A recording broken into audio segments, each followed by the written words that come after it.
Welcome back जी। अभी ICC cricket world cup 2023 का अगर हम ये कहें कि ये सबसे बड़ा अपसेट सामने आया है। अफ़गानिस्तान की टीम ने इंग्लैंड को न्यू दिल्ली में जो मैच खेला गया उसमें हरा दिया है और 69 रन से हराया है। ये एक बहुत बड़ी डिफीट है इंग्लैंड के लिए और एक बहुत बड़ी विक्ट्री है अफ़गानिस्तान क्रिकेट के लिए गोइंग फॉरवर्ड। क्योंकि इससे पहले अगर हम बात करें तो उन पे सब तनकीद कर रहे थे कि वो काफ़ी अर्से से क्रिकेट खेलते आ रहे हैं, लेकिन जो सेना कंट्रीज़ हैं या बड़ी टीम्स हैं, टॉप 6 जो टीम्स हैं, उनके अगेंस्ट उनकी performance up to the mark नहीं है और वो उतना इम्पैक्ट नहीं क्रिएट कर पा रहे और वन साइड हार रहे हैं।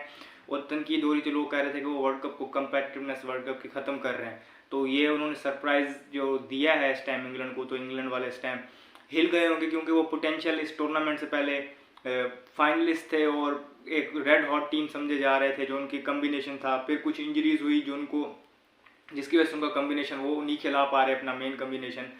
जो भी रीजंस हों, पहले वो हारे न्यूजीलैंड से जिस तरीके से, और फिर अभी ये मैच जिस तरह वो हारे हैं अफगानिस्तान से, तो ये एक उनके लिए सेटबैक हुआ है। मजीद एक आध जिटर्स उनके लिए, ये उनकी वर्ल्ड कप में जर्नी जो है उसको ख़राब कर सकते हैं। अगर मैच की बात की जाए तो टॉस जीता इंग्लैंड ने और इंग्लैंड ने ऑब्वियसली एक मतलब शायद फिर पिच को मिसरीड किया या कंडीशंस उनके मतलब नज़र से नहीं गुजरी, कुछ इस तरह की हुई, मिस रीडिंग तो हुई उनसे। उन्होंने ये समझा कि ये विकेट भी वैसे ही होगी जिस तरह नॉर्मली दिल्ली की विकेट सब ने देखा है इस तरह खेल रही होती है। सेकंड टाइम राउंड वहाँ बैटिंग करना आसान होता है। उन्होंने भी ये चीज़ माइंड में रखी होगी और उनको ये होगा कि हम इनको रिस्ट्रिक्ट कर लेंगे 280 270 तक, तो उसके बाद हमारे लिए एक ईजी टोटल हो जाएगा इस पिच पे, जहाँ पर एक रन फेस्ट भी हमने पिछले 2 मैचों में देखे हैं। लेकिन ऐसा हुआ नहीं। अनफॉर्चुनेटली वो पिच को थोड़ा सा रीड नहीं कर पाए, जिसकी वजह से हम गेम उन्होंने अफगानिस्तान के हाथ में इस तरह दे दी। क्योंकि मैं आपको बताता हूँ तो अफगानिस्तान ने पहले बैटिंग की, पहले थोड़ा सा हाईलाइट्स देख लेते हैं मैच में क्या हुआ, किसने परफॉर्म किया, फिर मजीद डिटेल में एनालिसिस करते हैं। तो रहमानुल्लाह गुरबाज ने 80 रन बनाए और इसके अलावा इकराम जो उन्होंने इस मरतबा इस मैच में खिलाया उनको, उन्होंने 58 स्कोर किए। लोअर ऑर्डर का जो कंट्रीब्यूशन आया राशिद खान और मुजीब से, दोनों ने 20s में स्कोर किया, लेकिन बहुत क्विक किए, वो भी बहुत इंपॉर्टेंट और कंट्रीब्यूशन उन्होंने किया, जिसमें कह सकते हैं कि इंग्लैंड जिसने अफगानिस्तान को 284 रन के टारगेट तक पहुंचाया। और अगर हम बात करें इंग्लैंड की बॉलिंग की, तो इंग्लैंड की बॉलिंग में आदिल रशीद ने 3 विकेटें ली, अच्छा स्पेल किया। मार्कवुड का एक क्विक स्पेल था, उन्होंने 2 विकेटें ली। लेकिन जो उनके लिए वरिंग साइन है वो ये है कि क्रिस वोक्स एक तो अपने ओवर पूरे नहीं कर पाए और इसके अलावा उन्होंने 4 ओवर किए और 41 रन दिए हैं। स्पिनर्स इनके लिए बड़ा अच्छा रोल अदा किया इंग्लैंड के लिए। बिलखसूस अगर हम बात करें तो आदिल रशीद ने इसको लीड किया, 3 विकेटें ली।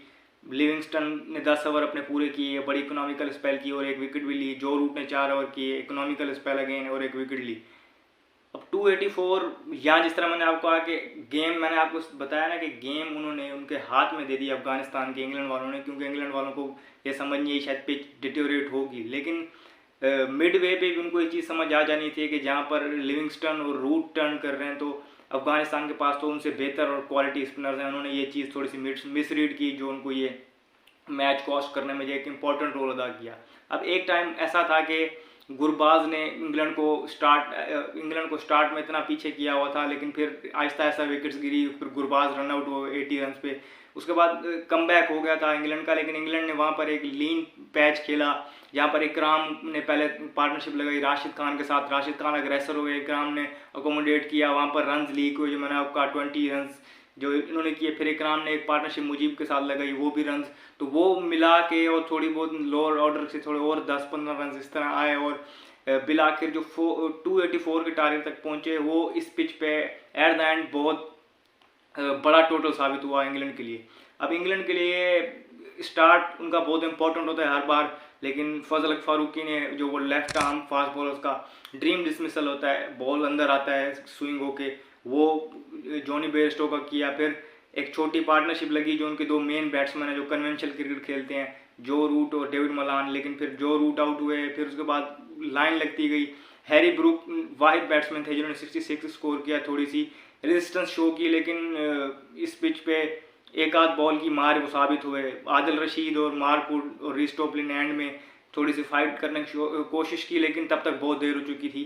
अब यहाँ पर अफगानिस्तान की जो कैप्टन है उनकी ये तारीफ बनती है कि जिस तरह उन्होंने अपने स्पिनर्स को यूज़ किया। 3 विकेटें ली मुजीब ने और 2 विकेटें ली राशिद खान ने, 3 विकेटें ली राशिद खान ने भी और 2 विकेटें ली ये मोहम्मद नबी ने। और इसके अलावा नवीन उल हक ने जो एक बहुत आउटस्टैंडिंग बॉल करके आउट किया जॉस बटलर को, वो भी एक मेन विकेट थे।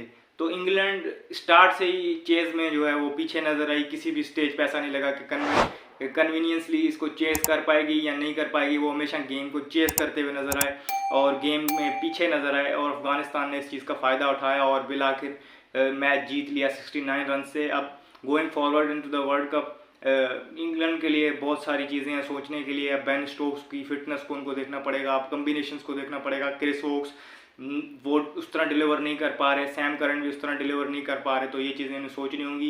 इन्होंने डिपेंड करते थे बहुत ज़्यादा ये सैम करन के वो डेथ पे आके रन्स बचाएंगे, लेकिन आज उन्होंने एक बहुत ही एक्सपेंसिव ओवर किया, हमने वो देखा।